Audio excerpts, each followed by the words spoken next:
왜 걸을 때 금방 지치실까요? 왜 다리가 예전보다 무거울까요? 그리고 왜 조금만 오래 걸어도 종아리가 단단하게 뭉치면서 발바닥이 화끈거릴까요? 저는 30년 동안 사람들의 보행과 하체 근육을 연구해온 박사 정하윤입니다. 연구실에서 정말 잊을 수 없는 장면을 본 적이 있습니다. 늘 다리가 무거워서 하루에 몇 걸음도 못 걷던 분이 계셨는데요. 단 3가지 운동만 꾸준히 연습했을 뿐인데 다시 동네 한 바퀴를 혼자 걸어내시더라고요. 그 순간 저는 확신했습니다. 우리 몸은 다시 걷는 힘을 충분히 되찾을 수 있다는 걸요. 그런데 많은 분들이 이 방법을 모르고 계세요.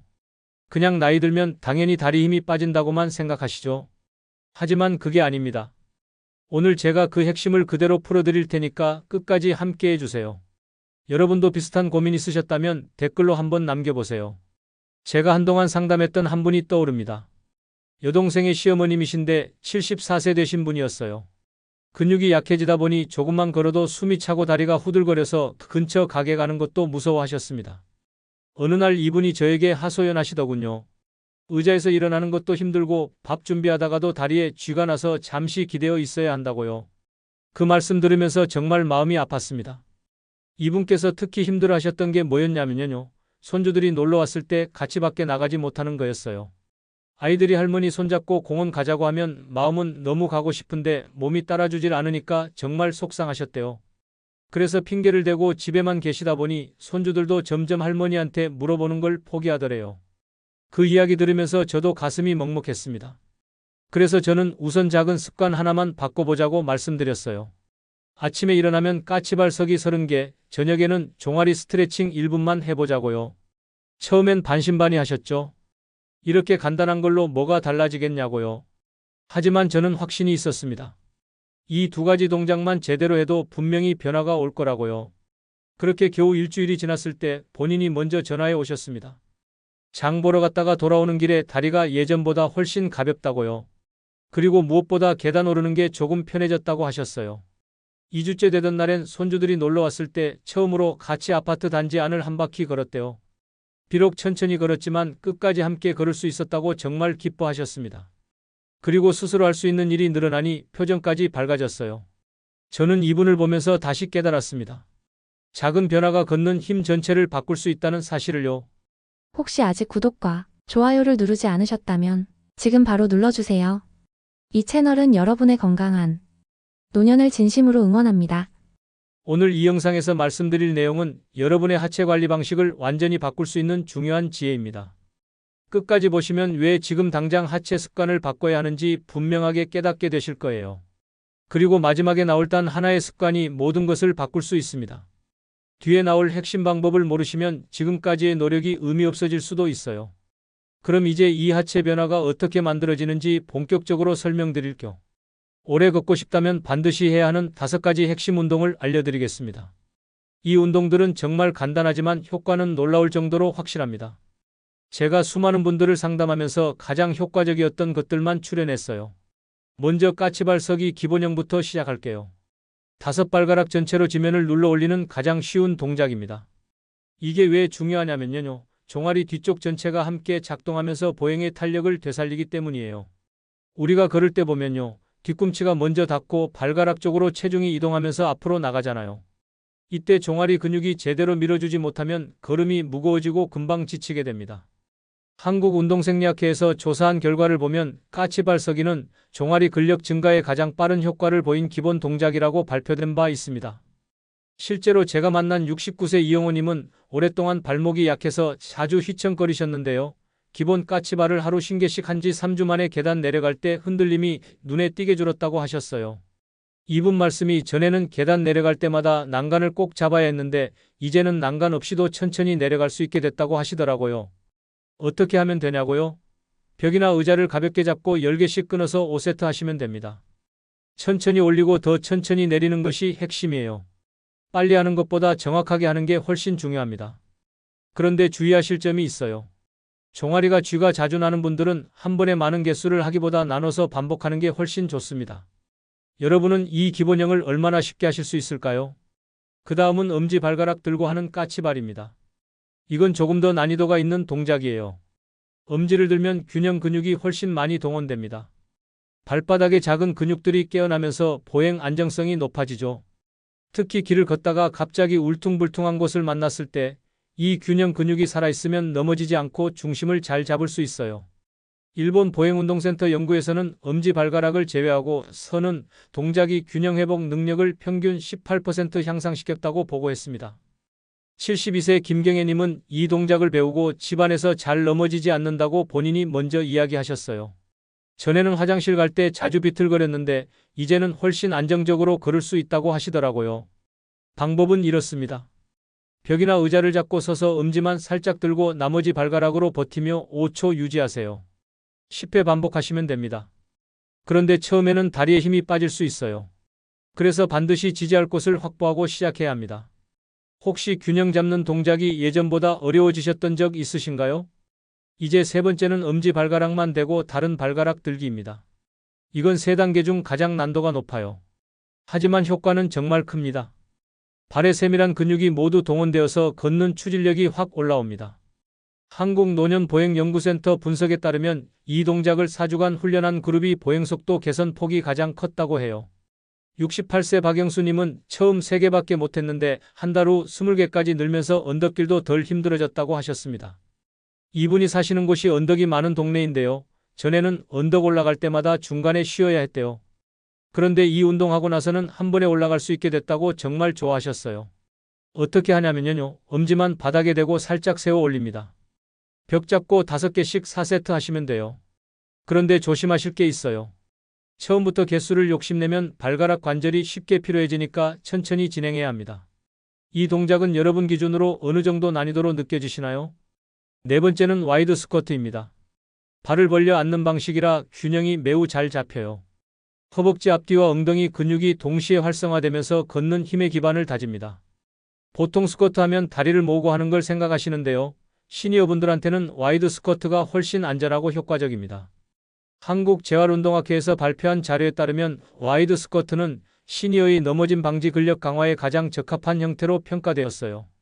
70세 윤미정님은 일자로 하는 스쿼트는 늘 넘어질까 무서웠는데 와이드 스쿼트는 2주 만에 30개까지 자연스럽게 되었고 앉았다 일어서는 동작이 훨씬 편해졌다고 하셨습니다. 특히 화장실에서 변기에 앉았다 일어날 때가 제일 편해졌대요. 방법은 간단해요. 발을 어깨보다 넓게 벌리고 등을 반듯하게 세워서 10개씩 3세트 하시면 됩니다.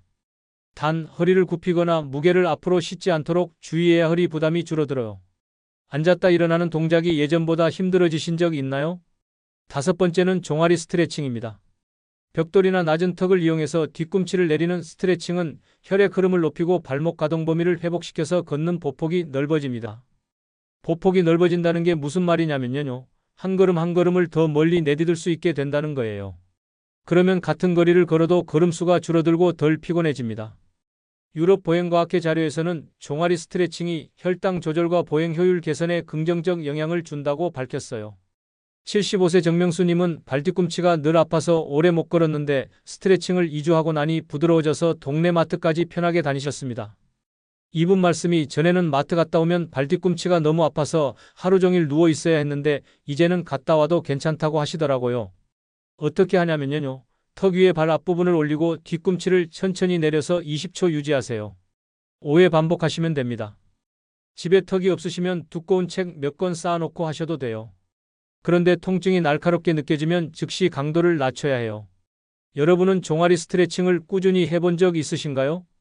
이렇게 핵심 5가지 운동을 익혔다면 이제는 이 동작들을 일상 속에서 어떻게 활용해야 더 오래 잘 걸을 수 있는지 확장 본론에서 이어서 알려드릴게요. 오래 걷기 위해 반드시 챙겨야 하는 생활 속 하체 관리 습관을 알려드리겠습니다. 운동만큼 중요한 게 바로 일상 습관이에요. 아무리 운동을 열심히 해도 일상 습관이 잘못되어 있으면 효과가 반감됩니다. 첫 번째는 아침 기상 직후 발 깨우기입니다. 아침에 발바닥의 근육은 굳어 있기 때문에 기상 직후 1분만 움직여도 하체 힘이 훨씬 빠르게 살아납니다. 우리가 자는 동안에는 발을 전혀 안 쓰잖아요. 그래서 아침에 일어나면 발이 딱딱하게 굳어 있어요. 이 상태로 갑자기 일어나서 걸으면 발목이나 무릎에 무리가 갈 수 있습니다. 침대 위에서 갑자기 일어나기보다 먼저 발가락을 구부렸다 펴면서 준비해야 해요. 발가락 오므리기 10회, 까치발 10회만 하시면 됩니다.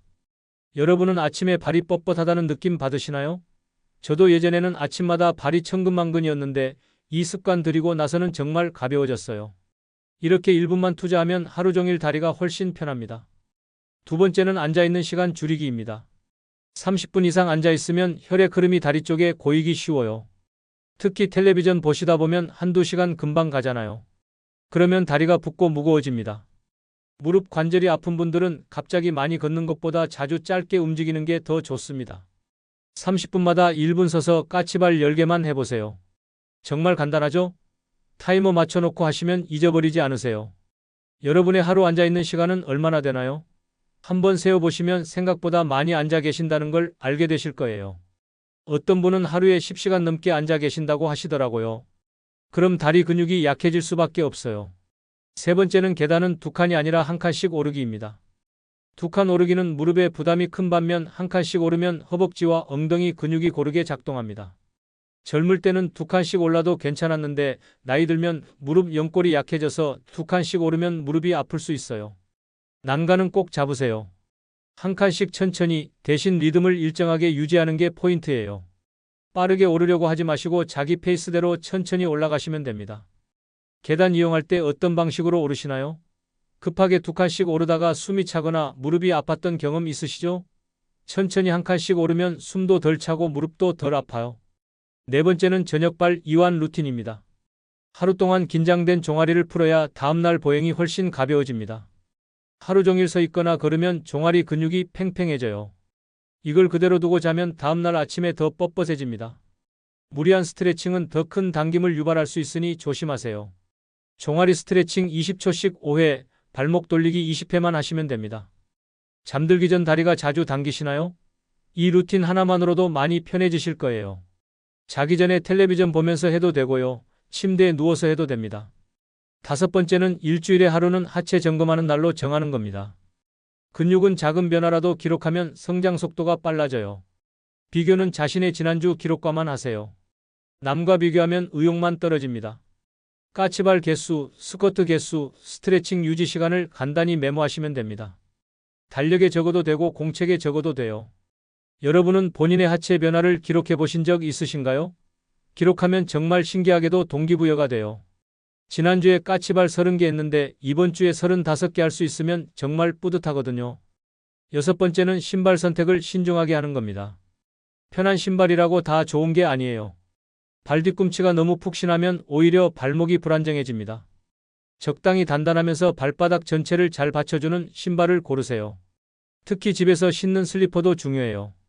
너무 헐렁하면 발가락에 힘이 안 들어가서 근육이 약해집니다.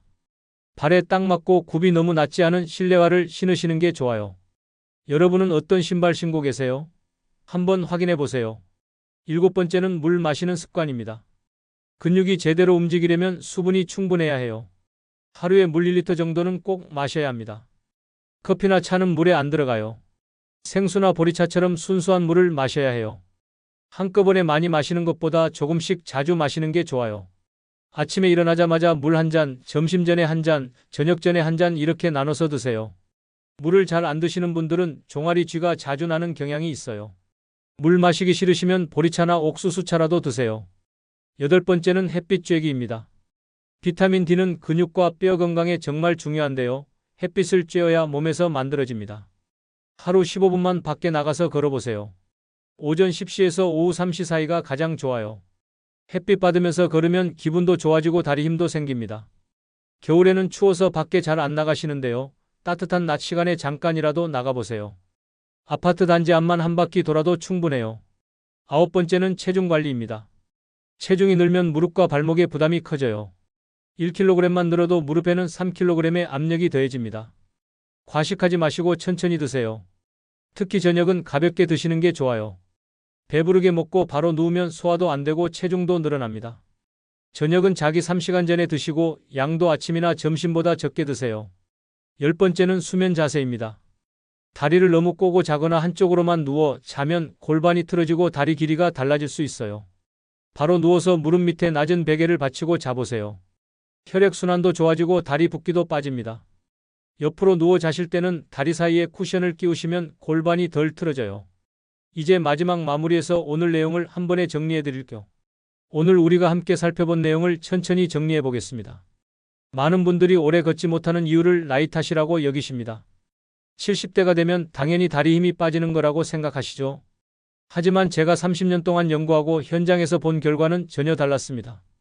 걷는 힘은 나이가 아니라 하체 근육을 얼마나 정확히, 얼마나 꾸준히 사용하느냐에 따라 정말 크게 달라졌어요. 같은 75세여도 어떤 분은 하루에 5,000보를 걷더니 걸으시고 어떤 분은 100m도 힘들어하세요. 이 차이가 어디서 나올까요? 바로 오늘 배운 것들을 실천하느냐 안 하느냐의 차이입니다. 특별한 비법이 따로 있는 게 아니에요. 작은 습관들을 매일 반복하는 것, 그게 전부예요. 잘못된 상식은 걷기만 하면 다리가 좋아진다는 믿음입니다. 그냥 걷기만 하면 되겠지 하고 생각하시죠? 하지만 올바른 관리는 걷기 전부터 다리를 준비하고 발가락과 종아리까지 세밀하게 챙기는 데서 시작됩니다. 아침에 일어나자마자 발을 깨우고 앉아있다가도 자주 일어나서 움직이고 저녁에는 종아리를 풀어주는 이 작은 습관들이 모여서 큰 변화를 만들어요. 관리하지 않으면 어떻게 될까요? 다리는 계속 무거워지고 보폭은 줄어들며 결국 걷는 시간이 짧아집니다. 처음엔 조금 불편한 정도였는데 시간이 지나면서 마트 가는 것도 힘들어지고 계단 오르는 것도 두려워지죠. 그렇게 점점 집 안에만 있게 되면 근육은 더 빠르게 약해집니다. 악순환이 시작되는 거예요.